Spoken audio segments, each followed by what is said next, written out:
Welcome to the Aligned Ambition Show, where we share women's entrepreneurial wisdom. Are you a woman starting or growing your online heart-centered business? Are you wanting to do things differently? Do you feel icky about using manipulative marketing tactics and are ready to align your business with your ethics, values, and life goals? If this sounds like you, then stick around for this conversation.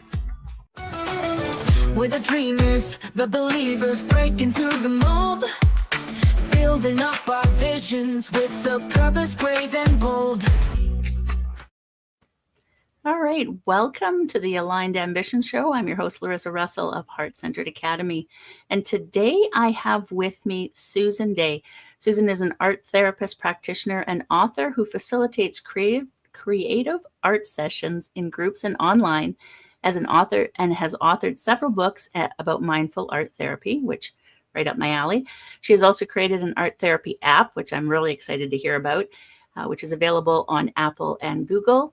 And Susan is enthralled with the power of art and the written word to change people's lives. When she's not supporting clients or creating, she is walking her border collie or vacuuming up fluffy butt cat hair.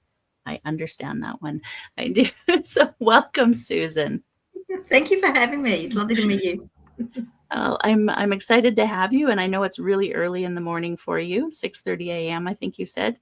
That's right. Yes. Yeah, on Thursday, so it's a whole day ahead of us. This is the closest we'll get to time travel, I think. Yes, that's right. That's right. And for those who don't know you, can you tell us a little bit more about you, and then sort of how you ended up where you did and doing what you do? Oh, well, I'm in Australia, and I'm a mindful arts therapist. So I work pretty much with art to do all the kinds of therapy that you'd be used to. We can work alongside traditional talk therapy. We can work with all different sorts of things. There's a lot of myths about art therapy, but before we go into those, perhaps we'll, I have always been an artist. I've always used art. That's always been my thing. I've used it, to celebrate. I've used it to commiserate. I've used it for all sorts of reasons.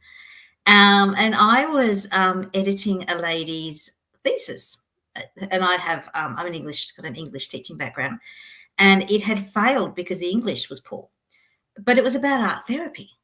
And it was one of those, it's like, oh my gosh, this is a thing. I didn't realize it was, and I'm about 100 years behind the times. But it was just, it was quite a revelation, and very enjoyable to read. And that was it. My whole sort of life trajectory changed. Mm-hmm. Yes.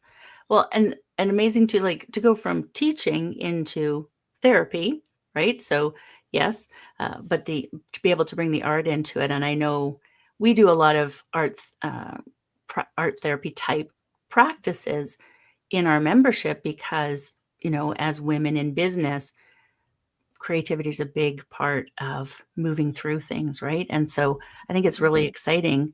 And knowing that you have books and an app and all of those things that can also help them. I love that. And how does that affect then how you do your business? Do you do things differently than you maybe have seen other people do, or how you move through your business? I've run other businesses. Between being an English teacher and a therapist, I've run a retail environment. I've run a dog training. I'm a canine behaviorist. So I've run all sorts of kinds of business. And I find that being creative it's almost essential. I find that if you think you just follow a certain route, if you go along a certain path because this is what traditional businesses do, I think then's when you begin to get into trouble. Mm-hmm. So when I actually ran a pet supply, we actually started 25 years ago. We started asking people to bring their bags back, so that we did, to save the environment, just little things like that. And that was, 25 years ago, and we'd give people a discount if they brought the plastic bags back to refill up, whether it was guinea pig food or rat food or things like that. So I find now the social landscape, our approach to business is very different because of social media, And I find that's where there are rules, there are things you should and shouldn't do. And I don't mean about using curse words or things like that. I mean, I'm just thinking hashtags. I think a lot about Mhm. hashtags. They keep me up at night, I think. But yeah, it's just that sense of being that little bit creative and standing out. And we have so much more opportunity to do that now. Yeah, yeah. And I think the healing part of the creativity is such an important part as well. Like I said, we use it in our membership because, you know, the divine feminine, those energies, creativity is a big part of that. Creativity, collaboration, self-care, like there's so many of those that we don't typically see in business. And the creative practices get things flowing. And we've been taught in our world that creativity is a waste of time, right? Mm. And, unless you're producing, unless you're creating for a purpose, that purpose is to express, to work through things. And I think art therapy has really opened the doors for that. Yeah. Oh, absolutely. And we have to think of creativity on a global scale. So scientists need to be creative. If we have a problem, we need to find an answer. And to do that, you need to be creative.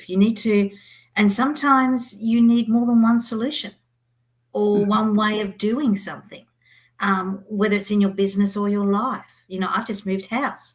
I really had to get creative, whether it was, supplying packing boxes or sort of accessing those or, all sorts of things. So, yeah, being creative should be almost your core value.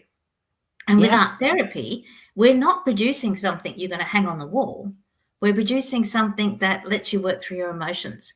So you Mhm. might, my art therapy books and my journals, some of them I've got, fabulous drawings that I got very creative with, but other things that just look like scribble. And that's okay. Mhm. Where I've picked up, I needed to quickly work through an issue that was bothering me. So I've worked on through with colors and things like that. And using all sorts of different mediums as well. Yeah, Yeah. very Really. important. Yeah. Sorry. Go ahead. So I said it's very important being Yeah. creative. Yeah. Yeah. It really is, and I think it's important for everyone, and that the point that you made too, creativity is not just about, painting or writing, playing an instrument. Creativity is in everything we do. It's in the way we think, it's in the way we move through the world, and that's so important. But when we can express ourselves creatively, right, in that painting or, maybe it's the garden that we or the baking that we do, something like Absolutely. that, Yeah. Yeah. that really does make a huge difference. It gives us those moments of mindfulness, those moments to, you know, process things and express things, and Mhm. such an important part. And Yeah. it's a reconnection to your subconscious, even though we're not kind of aware of what our subconscious is. And this is where healing of trauma comes in. And without therapy, as a therapy, we don't need words. We don't have to talk.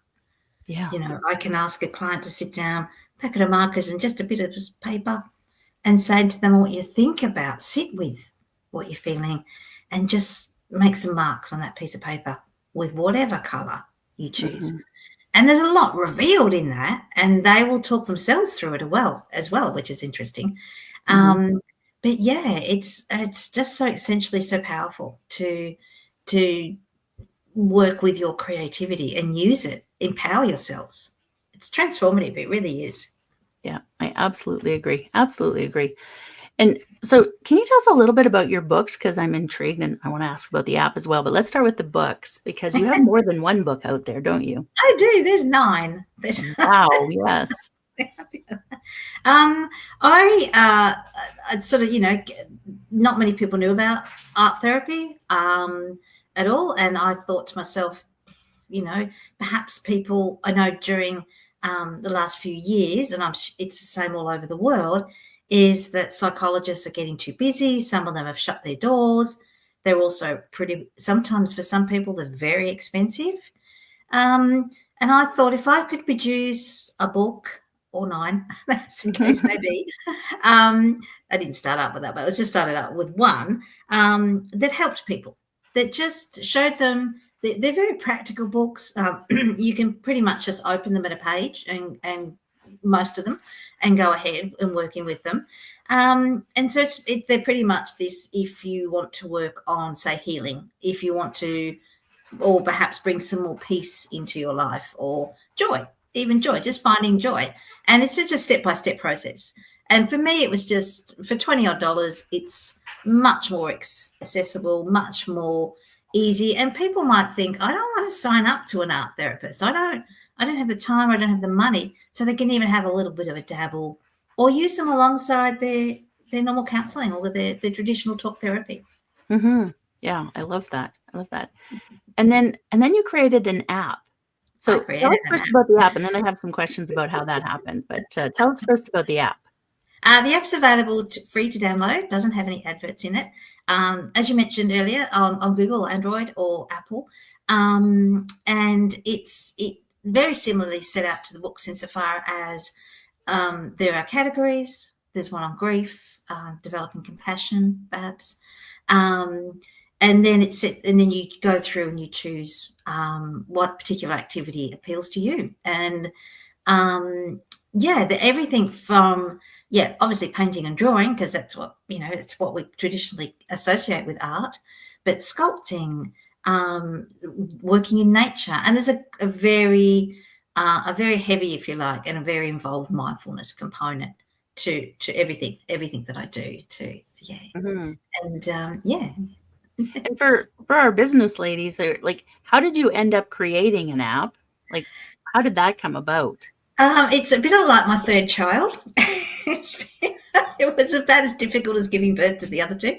Um, it was just one of those things that came into my mind. And being creative, I read that an app was a little bit like having a website, and I've developed websites. It's not. I just want to put it out there.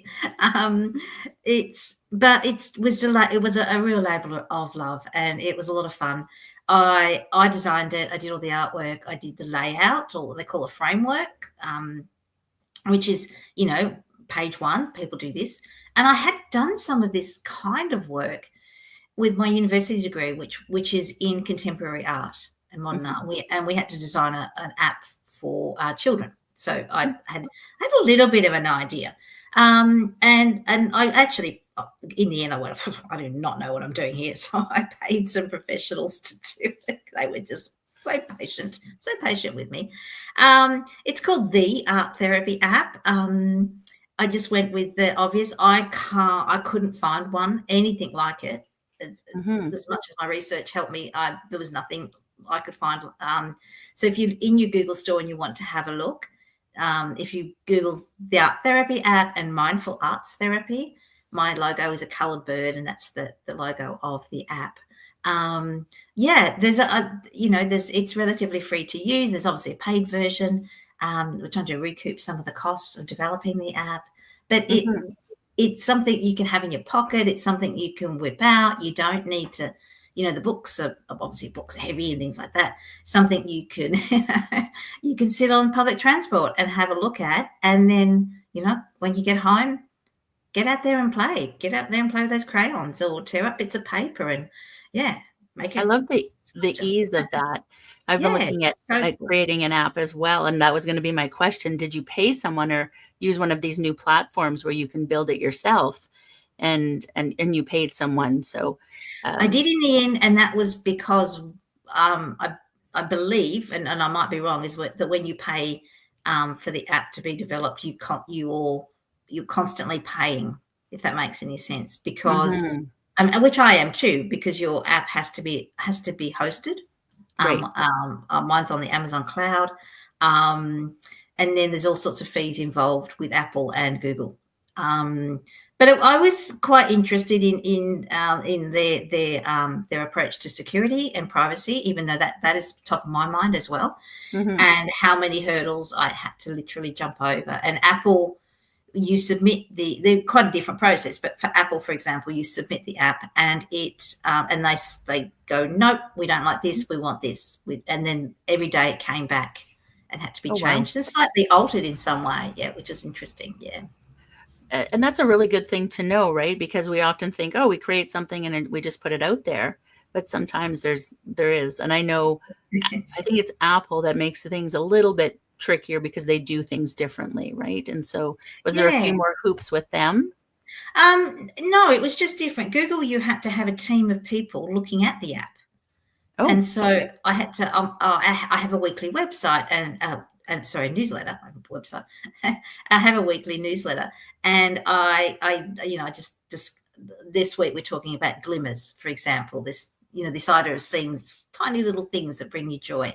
mhm. But I always give away an art therapy activity each week, and so I reached out, and I think you needed 20 people, and I had 80 that were happy to download the beta of with Google, and they had to open and use the app every day for something like 14 days.